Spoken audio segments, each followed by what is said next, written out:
When speaking to Rolling Stone in March 2015, Deftones frontman Chino shared his enthusiasm for the 16 tracks the band had concocted over the last several months. He outlined this really cool way that the band was writing this new record. He said, "The songs are amazing and we wrote them in a really cool way. We had all of us in a room together with one person expressing an idea and another person jumping on it. The songs are really built as a collective. We have 5 guys who have almost completely different takes on music, so when it works great. When it works great." Interesting. I suppose what is even more interesting is who the person expressing the idea would be.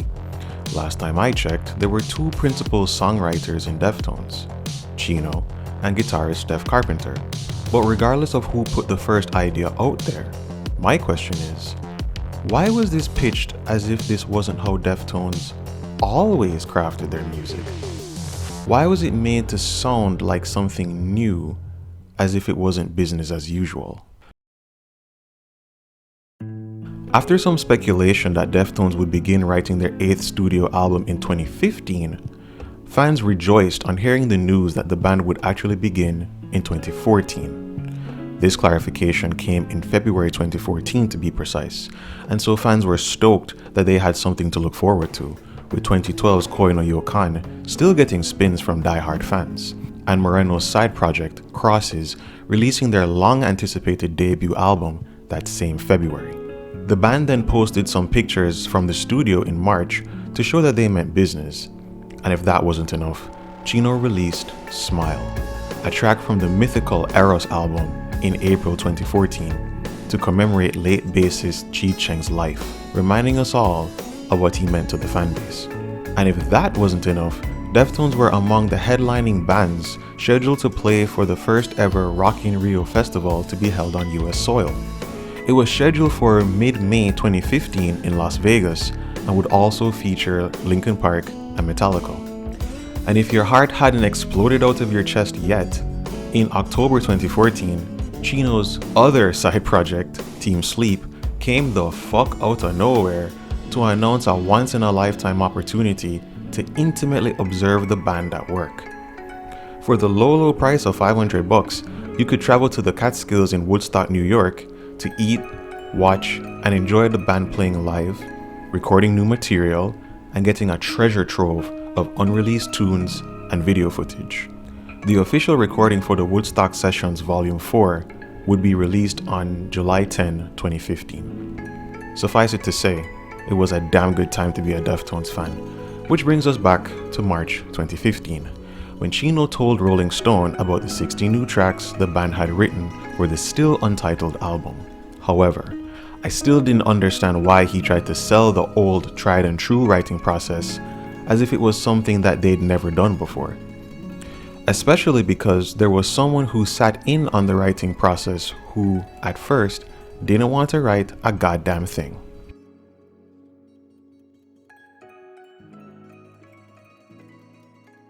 Let's say you didn't know anything about how Deftones wrote an album. Not a problem, because 1 year earlier, Chino spoke to Rolling Stone, just as the boys were starting work on that 8th studio album. Quoting the article by Jason Newman, when asked about the album's direction, Moreno admitted that the group's process is more organic than deliberate. "We don't plan on what kind of record we're going to make," said the singer. "We react to each other. One guy starts playing something, then the other guy reacts to it, and the other guys react to that. Next thing we know, we have a song." I think that's the best organic way to write music. It's worked for us over the years. This is why when Chino said a year later that they wrote Gore in a really cool way, it sounds as if it's some new technique unearthed for this specific project. But I get it. I get that many would be thinking that I'm just splitting hairs, so why bring this up? It's because we know that Steph wasn't that keen on the project, at least not at first. Right before the release of Gore, Steph spoke to Ultimate Guitar and revealed, quote, "I think my proudest thing about my guitar playing on this record is just playing on the record, because I didn't want to play on the record to begin with. It wasn't until way later, once I actually got into it, I looked at all the songs on the record, and they were all a challenge for me to get into. When we were coming up with ideas and writing the songs, the stuff that was being written, the other guys' ideas, I wasn't too interested in it. It wasn't the style or the sound I was hoping we would take. It wasn't what I was expecting or wanting. Here's another one that fueled the rumor mill. I would never leave the band that I started, but the band started leaving me. I can't control that. I mean, I have a great time for the most part. This record has been a struggle, and we have got issues. But how things will be in the future, I do not know. But I know what I will do and what I will not do. And there are some things that I will not do in the future because I just don't agree with it. Wow. That latter comment was the main reason fans started to fear that Deftones would break up, despite the earlier comment that Steph refused to leave the band that he started. But would you believe me if I told you that there was more? With Premier Guitar, Steph spoke about sharing guitar responsibilities with Chino. Quote, "On one hand, there's a part of me that loves it because I love the sound of two guitars. On the other hand, I've been marginalized because of it, because everything we do is just based around what he does all the time. If he don't like it, we don't do it." This is why Chino's quote about how Gore was written has rubbed me the wrong way for all these years. It wasn't really that a random guy would just play some shit and then everyone jumps on. It was Chino who would play some shit and then everyone adds on. That's why the album sounds so different compared to other Deftones albums. Well, that's what I thought. That's what I thought for years. But sometimes you don't have the complete picture. You don't have the full context, and it leads you to a faulty conclusion. And it would be another 4 years before a more comprehensive explanation of that time emerged. This time, Chino spoke to Kerrang, who interviewed him prior to the release of Ohms, the album that succeeded Gore. There were concerns of how much Carpenter was involved this time around, and so Chino took time to explain the Gore era. Quote, "When you've made a lot of records with the same people, everybody has to be engaged. We've learned the hard way. A perfect example would be Gore, when Steph basically admitted, I didn't have much to do with that record. And that was not because we didn't want him. My favorite ideas of Deftones songs are ones that he spearheads." He was involved in Gore, let's not get it wrong. Phantom Bride, aside from the lyrics and the drums, he wrote that all by himself. He did have something to do with the record. He just wasn't fully engaged. And it wasn't because we were like, our songs are better. It was nothing like that. He was going through something. And after the record was done, he talked to me a little bit about it, I'm sorry I wasn't as available as I should have been. I was like, dude, you're my brother. I totally understand. Chino adding that Phantom Bride was primarily written by Steph illustrates that he was at least somewhat involved. But Chino did admit that Steph was not fully engaged. A thankful recognition and acknowledgement that explains why the album simply isn't what we've come to expect from Deftones. I remember talking to my girlfriend at the time, and we started to dread what the album was going to be, because while Chino is the frontman, Deftones isn't solely Chino. Deftones isn't solely Steph, or Abe, or Frank, or Sergio, or Chi. Fans love the marriage of contrast among the band members. That's what made them stand out from their nu metal peers of the 90s into the 2000s. To fuck with the formula is to fuck with what Deftones represents. Let's not forget, it's not like Steph and Chino didn't have issues since White Pony when Chino started to play guitar too. It's not like Meshuggah loving Steph never took a chill pill when a song like Teenager or Konami Code or Anniversary of an Uninteresting Event was included. If the band members didn't appreciate one another's musical tastes, they wouldn't have been in a band for this long. Saturday Night Wrist is a testament to the fact that the band can refuse to talk to each other and still produce magic. And yet, it is Gore that continues to be the most polarizing release in Deftones history. Chi Cheng's accident in 2008 should have been enough to strike fear into the heart of the average Deftones fan, because it can reveal how suddenly things can change and how we should never take the band for granted. or anything for that matter. But life can offer a reminder in other gruesome ways.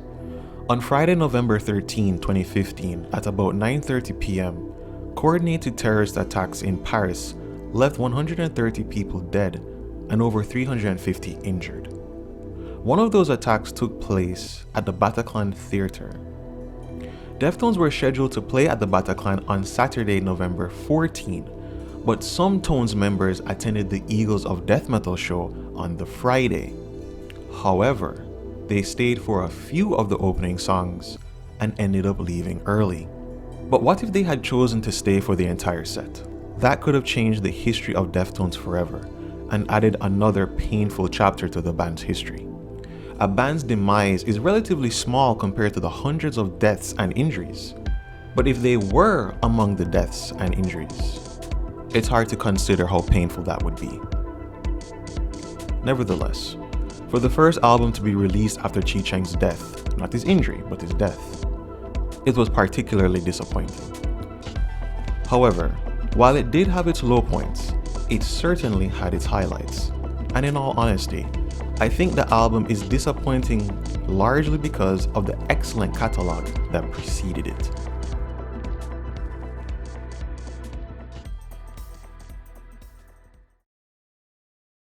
In trying to be fair, I had to ask myself, is Gore this generation's Saturday Night Wrist, or self-titled, or even White Pony?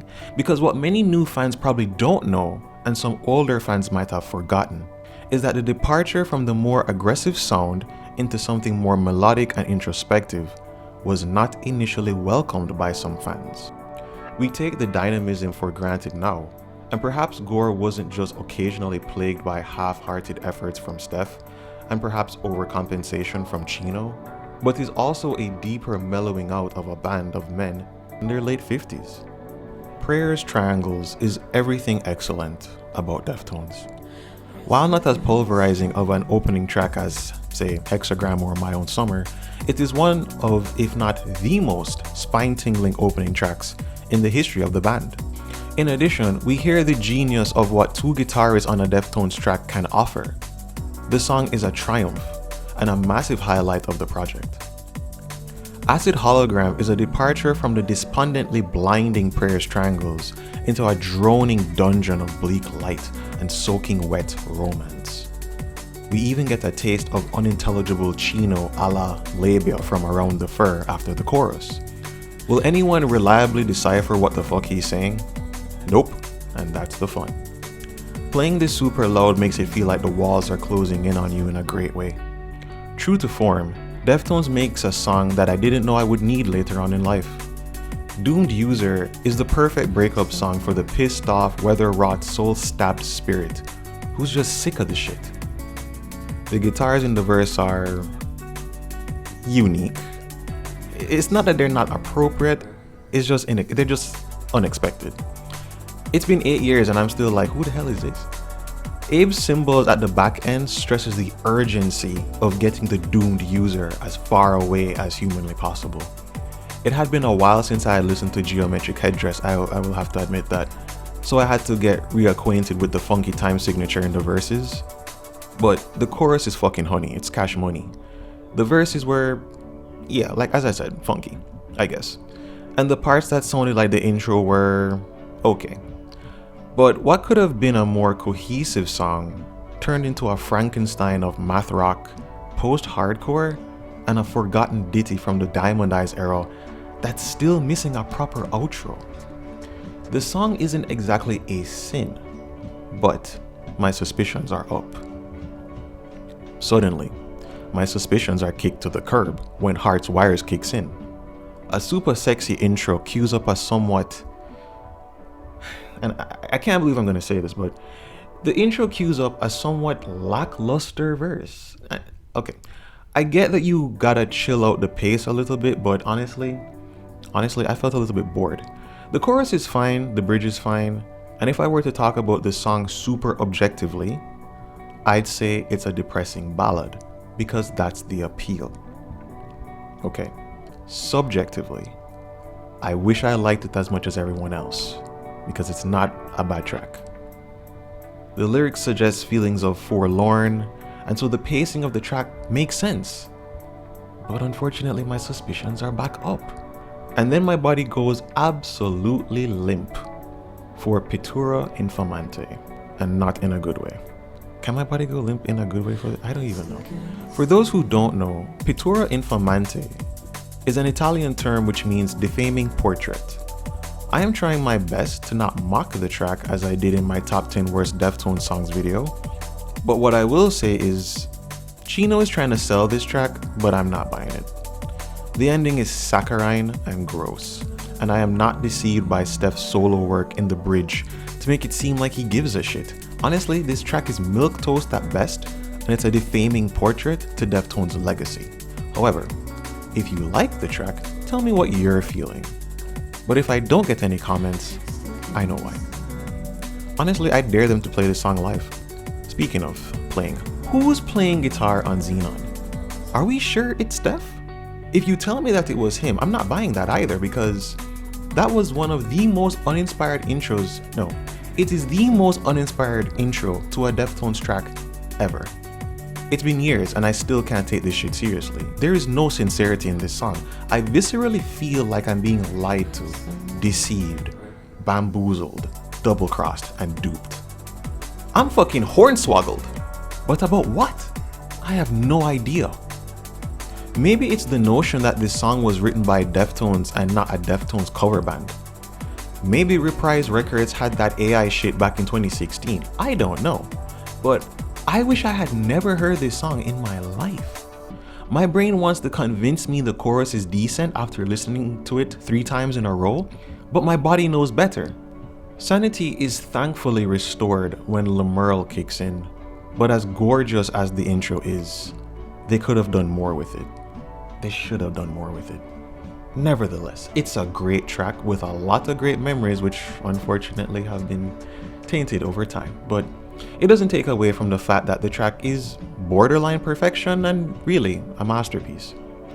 As for Gore, the title track of the album, I believe that Steph is playing, but it just sounds like he's phoning it in. Throughout the album, there was evidence here and there of disinterest, but there was also evidence of giving a shit. This is a song where he just handed in his homework to get a grade so he could just move on with life. And I don't think the song was engineered properly either. It sounds muddy. And while I know Steph's tuning is a part of why that is, it does not explain why the other songs on this album sound way better, are engineered way better. It just sounds like celebrity deathmatch between Chino and Steph in a busted stereo. Who wins? Doesn't matter, because everybody loses. Thank God for Jerry Cantrell and Phantom Bride, another stellar track. This track, being the penultimate track, causes one to reflect on the lyrical content of Gore thus far.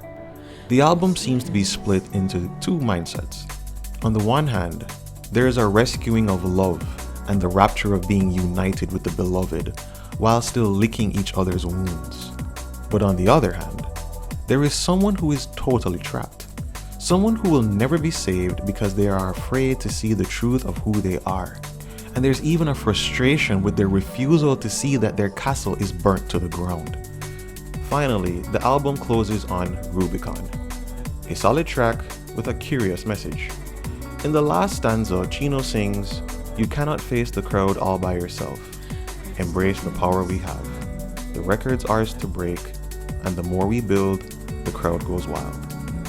This is ironic given the criticism levied at Chino from Steph, and Chino's explanation of that time that Steph confessed to him that he was going through some stuff and apologized for not being more locked in. And yes, I know Steph said he grew into the project, but it's hard to ignore a guy who literally said about the frontman of his band, "If he don't like it, we don't do it." But maybe Chino wrote that for Steph, to remind him that if the band builds the record together, the fans will love it. He doesn't have to face the crowd by himself, and that Deftones is stronger together, rather than one guy leading everything or one guy going off to do his own thing. Because to me, this is clearly Steph's weakest performance on a Deftones album. And again, I don't fuck with that outro on Rubicon. Yes, I know it's the same riff that he's playing in the verses, and it definitely works there. But in isolation, It sounds like the Dallas Cowboys cheerleaders are about to do a routine. It wasn't necessary, and I think it ruins a pretty good closer.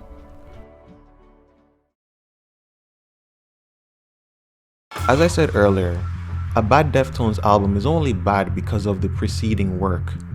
In fact, a bad Deftones album is a decent album for a lot of other bands. That's a testament to how stellar their output has been over the years. I guess if you don't like Deftones at all, you wouldn't feel that way, and that's fine. Ultimately, music is subjective because it's supposed to appeal to the sensibilities of a diverse range of people. That's what makes music awesome. And while Gore features a number of great tunes and a number of scintillating moments, one still has to reckon with the fact that Steph was not as engaged in the writing process as he usually is, and the album suffered because of it. To feel like a stranger in the band you founded must hurt, and I wouldn't wish that on anyone. But I sincerely pray that whatever he was going through at that time, he's made it through successfully. But for Gore, many of the fans can hear a lack of synergy. It's not all gone, mind you, and maybe it's just subjective opinions of Deftones purists gone awry. But in my opinion, something really was off. Thanks for watching.